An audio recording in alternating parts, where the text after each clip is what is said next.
आप सभी का आज की इस क्लास में स्वागत है। आज हम सीखेंगे प्रश्नावली 3.6 का दूसरा प्रश्न जो कि काम और समय से संबंधित है। इस वीडियो को अंत तक पूरा देखिए और देखने के बाद आपको ये कैसी लगी वीडियो के कमेंट बॉक्स में ज़रूर बताइए। अधिक से अधिक विद्यार्थियों तक इसे पहुंचाने के लिए शेयर कीजिए और हमसे जुड़े रहने के लिए चैनल को सब्सक्राइब कर बेल आइकन को ज़रूर प्रेस कीजिए।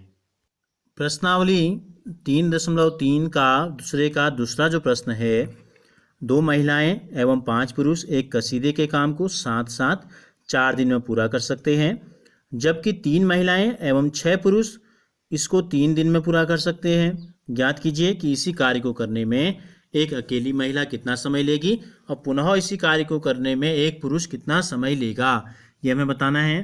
तो हम शुरुआत कहाँ से करेंगे, मैंने आपको बताया है पहले भी कि जो हमसे पूछा जाता है उसको हम मान लेते हैं। क्या पूछा है हमसे? इस कार्य को करने में एक अकेली महिला कितना समय लेगी। तो माना एक अकेली महिला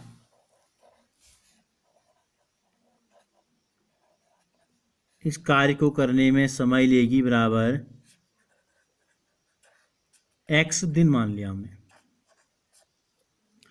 और माना एक अकेला पुरुष इसी काम को पूरा करने में समय लेता है बराबर y दिन।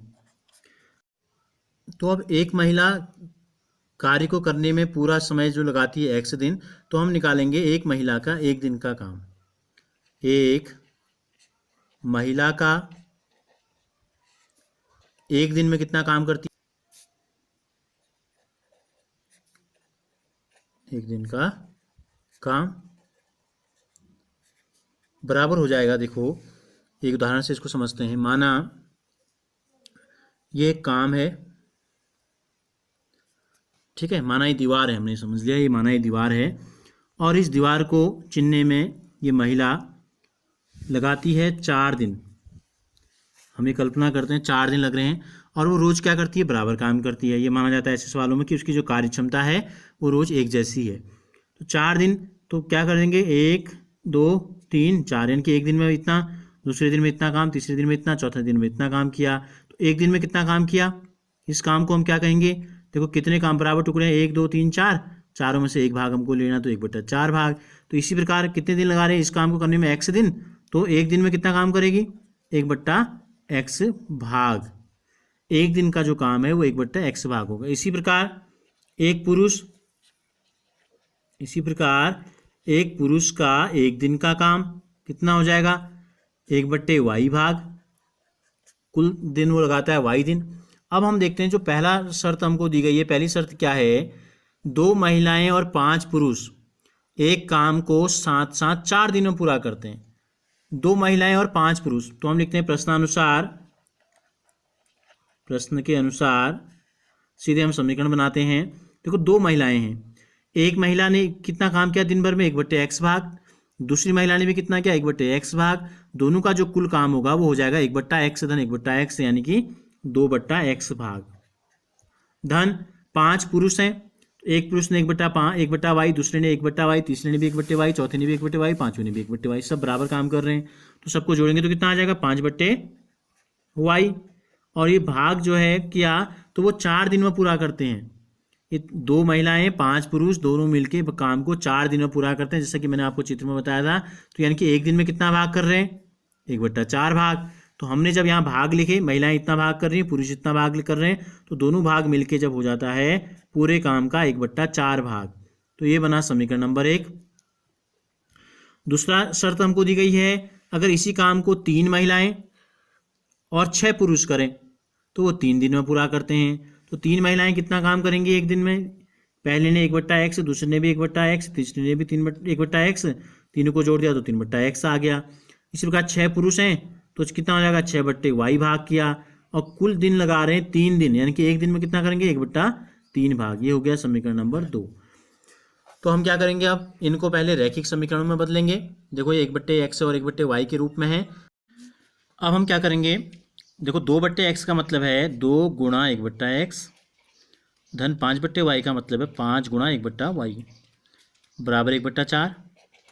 इसी प्रकार 3/x का मतलब है 3 गुणा 1/x, और 6/y को हम लिख सकते हैं 6 गुणा 1/y बराबर 1/3। अब देखो क्या आ रहा है, पहले वाले समीकरण में भी 1/x 1/x 1/y 1/y, तो हम क्या कर लेते हैं, माना 1/x को हमने p मान लिया और 1/y को हमने मान लिया q। ठीक है, एक को हमने p मान लिया, एक को हमने मान लिया q। तो हम क्या रख देते हैं, 1/x के स्थान पर और 1/y के स्थान पर pq रख देते हैं, तो समीकरण बन जाएगा 2p, धन के स्थान पर धन, 5 के स्थान पर 5, 1/y की जगह पर q बराबर 1/4। एक बन गया समीकरण, ये रैखिक समीकरण में आ गया। दूसरा है 3p धन 6q बराबर 1/3। अब हमें क्या करना है, समीकरण नंबर 1 और 2 जो थे हमने इसको इस रूप में रैखिक समीकरण के रूप में हमने इसको परिवर्तित कर दिया है। अब हमें किसी भी एक विधि से इसको हल करके p और q का मान निकालना है। p और q का मान निकालने के बाद हम यहाँ रखेंगे तो x और y का मान हमको पता चल जाएगा। अब किस विधि का हम प्रयोग करें, देखो अगर हम विलोपन विधि का प्रयोग करते हैं तो हमको क्या करना पड़ेगा, p या q में से किसी एक के गुणांकों को हमें बराबर बनाना पड़ेगा। अगर हम 2 और 3 को बराबर करें तो 2 और 3 का एलसीएम होता है 6, तो हमको 2 को क्या करना पड़ेगा, 3 से गुणा, यानी कि समीकरण नंबर 1 को 3 से गुणा, समीकरण नंबर 2 को 2 से गुणा। आप लिखेंगे यहाँ पर समीकरण 1 को 3 से व समीकरण 2 को 2 से गुणा करने पर क्या प्राप्त होगा, गुणा करने पर हमको प्राप्त होगा, समीकरण नंबर 1 को हम गुणा कर रहे हैं 2 से, 3 से कर रहे हैं, किससे कर रहे हैं, 3 से, ये 3 है तो 3 दूनी 6, p बीच में धन है, 3 पंजे 15q, फिर बीच में बराबर है 3 एकम 3, 3/4 हो गया। दूसरे को इसी प्रकार गुणा करेंगे, हो जाएगा 2 3 6p धन 2 6 12q, 2 एकम 2, 2/3 हो जाएगा। तो हम क्या करेंगे, अब दोनों समीकरणों को हल करने के लिए क्या करना पड़ेगा, दोनों के गुणांक तो बराबर हो गए लेकिन दोनों के चिन्ह एक जैसे हैं, तो हम क्या करेंगे, घटाने पर लिखेंगे। क्या लिखेंगे हम यहाँ पर, हम लिखेंगे घटाने पर। क्या होगा, घटाने से क्या होगा, दोनों के चिन्ह, तीनों के चिन्ह बदल जाएंगे, ये दोनों कट गए, 15 में से बाहर जाएगा 3q आ जाएगा और ये हो जाएगा 3/4 ऋण 2/3 हो गया।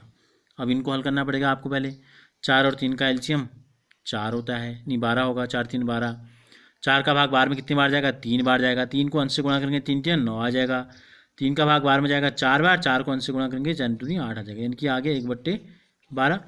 3q का मान आ गया 1/12, q का मान कितना हो जाएगा 1/12, ये गुणा में था तो हर में चले जाएगा, हर के साथ गुणा हो जाएगा 1/36, q का मान आ गया 1/36, q का मान हम यहाँ रखेंगे तो हमको y का मान पता चल जाएगा।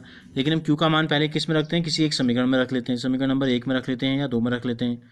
तो q का मान समीकरण 1 में रखने पर क्या प्राप्त होगा हमें, समीकरण 1 है 2p धन 5q है, 5q, q का मान आया 1/36 बराबर है 1/4, तो ये हो गया 2p धन 5/36 बराबर 1/4, 2p बराबर 1/4 ऋण 5/36 हो गया। फिर हम एलसीएम लेंगे दोनों का, तो क्या होगा, 4 का भाग 36 में जाता है, 4 9 36, 9 एकम 9, 36 एकम 36, 5 एकम 5, 5 में 9 में से 5 गिरा 4/36, 4 एकम 4, 4 9 36, 1/9। 2p का मतलब है 2 गुणा p, तो p का मतलब कितना हो गया 1/9, 2 भाग गुणा में था, यहाँ भाग में आ गया, तो p का मान आ गया 1/18। तो अब हमने देखो क्या किया था, हमने माना था p का मान आ गया 1/18, हमने p को माना था 1/x, क्या माना था 1/x का मान कितना आ गया 1/18, p का मान 1/18 है, x एकम x 18 एकम 18, तो इस प्रकार से हमको ये पता चल गया 18 दिन। और इसी प्रकार q को हमने माना था 1/y और q का जो मान हमारे पास आया वो 1/36 आ गया, 36 एकम 36, y एकम y, तो y का मान आ गया 36 दिन। हमसे पूछा क्या था, हमसे पूछा था कि इसी उस कार्य को करने में एक अकेली महिला कितना समय लेगी और एक अकेला पुरुष कितना समय लेगा। हमने क्या लिया था, हमने लिया था, देखो ये x और y का मान आ गया, हमने लिया था माना अकेली महिला समय लेगी x दिन, तो x का मान कितना है 18 दिन, तो हम लिखेंगे अकेली, इसलिए अकेली महिला उस काम को करने में समय लेगी बराबर 18 दिन। वह एक अकेला पुरुष समय लेगा बराबर कितना आया, वाई का मान माना था, वाई माना था हमने, तो 36 दिन। अगर आपने इससे पहले की वीडियोज नहीं देखी हैं तो जो आपको ये बॉक्स में क्लास 10 मैथ्स लिखा हुआ है, इस पर क्लिक करेंगे तो अभी तक की सारी वीडियोज आपको मिल जाएंगी।